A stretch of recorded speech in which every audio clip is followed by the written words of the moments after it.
Namo Buddhaya. Welcome to today's video. Today, this special video is entirely dedicated to those who are studying.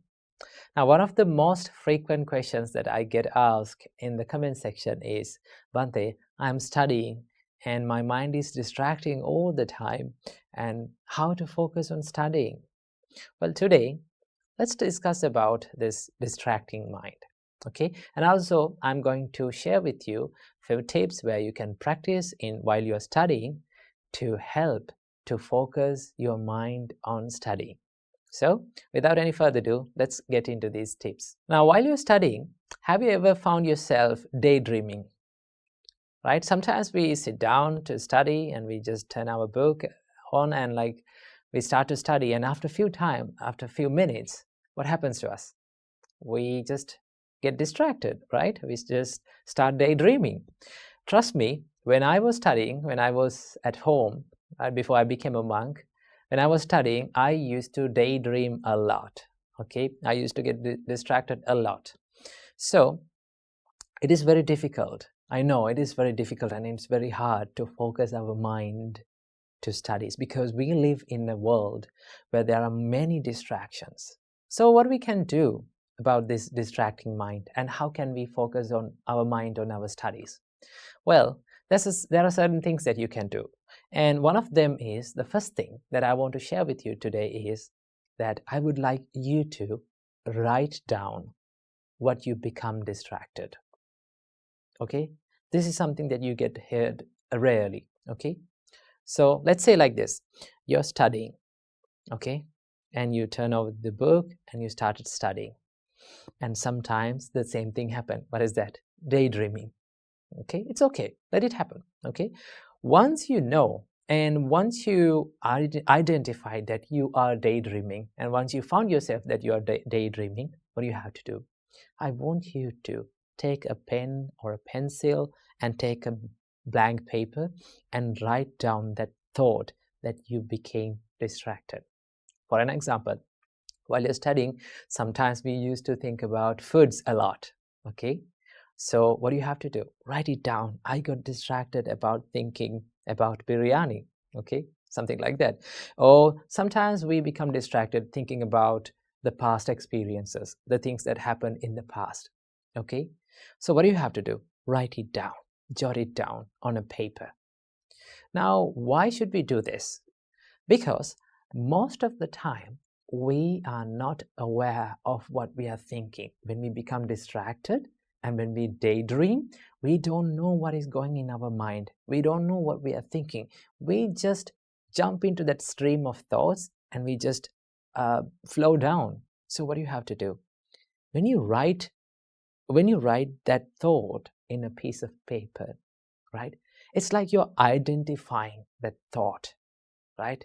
You code that thought and you identified, okay, this is what makes me distracted. This is what makes me unfocused on studies. Okay, then there's a physical thing that you can see, and you can see that it is physically that you are distracting. Okay, so what do you have to do? Write down your distracting thoughts. Okay, then you have a good understanding. When you do this for a little while, what can you do is, and what can you find is, there's a pattern of distractions. That means we become distracted for few thoughts, and they are the thoughts that come again and again to our mind. So what do you have to do? Write it down. That is the first tip. Second tip, identify what makes you distracted and then be brave enough to remove all those distractions. There are triggers that makes us distracted. Let's say, for an example, our mobile phone. Okay, let's say you're studying and there's the mobile phone on the desk. Each and every time it rings a notification, what do?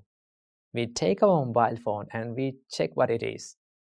Okay, so a mobile phone is not distracting you. It is a trigger for your distraction. Trigger is just a trigger until you give the power to that to make you distracted. So what do you have to do? Physically, by force, sometimes it's very difficult, okay? You have to be brave enough to do that. Remove that distraction. If your mobile phone is distracting you, be brave enough to remove it. Okay, if your laptop or your any technical device that is distracting you, be brave enough to remove it. And sometimes, right, sometimes we have to use this technology. Okay, sometimes you have to use your laptop to study. So what do you have to do? While you're doing it, be much more disciplined and much more aware of what you're thinking and what you're doing inside it. Okay, use it only for what you want. Okay, while studying. I'm not saying that other times you can use it whatever in whatever way you want, but use it only for what you want while studying. So the second tip is to be brave enough to remove the distractions. Okay, if something is distracting you, you have to remove it.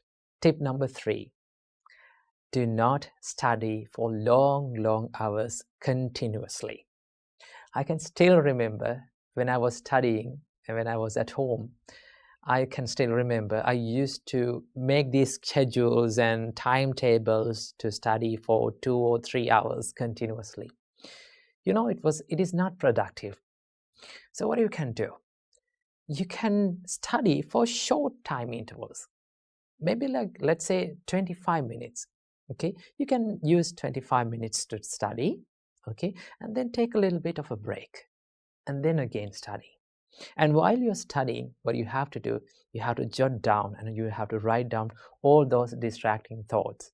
Okay, keep that in your mind. So do not study for long hours. Just take a break and refresh yourself and then come back again to studies. That is another thing that you can do. And here comes the final tip, the tip number 4. It is the most important thing and the most awesome thing is to practice a little bit of meditation before every study session. Okay, before every study session, let's say you studied for 25 minutes and you took an interval, then you came back to study. Now while you are taking that break, sometimes you do certain things to make your mind busy even more. So what we have to do, we have to just settle down and make our mind to focus. To do that, we can use a little bit of meditation before every study session. Just sit down on your chair and just close your eyes. And the easiest thing that you can do is to watch this flow of breath, in breath and out breath. When you practice this calming meditations like breathing meditation, that is one of the easiest meditations that you can do. When you focus your mind on this in-breath and out-breath, it helps you to become calm and settle down. Then your mind will get ready to study. Okay, so these are the few things and few easy things that you can do and practice while studying. Okay, so use these things and use these tips to study and make your studies a more productive one. Namo Buddhaya.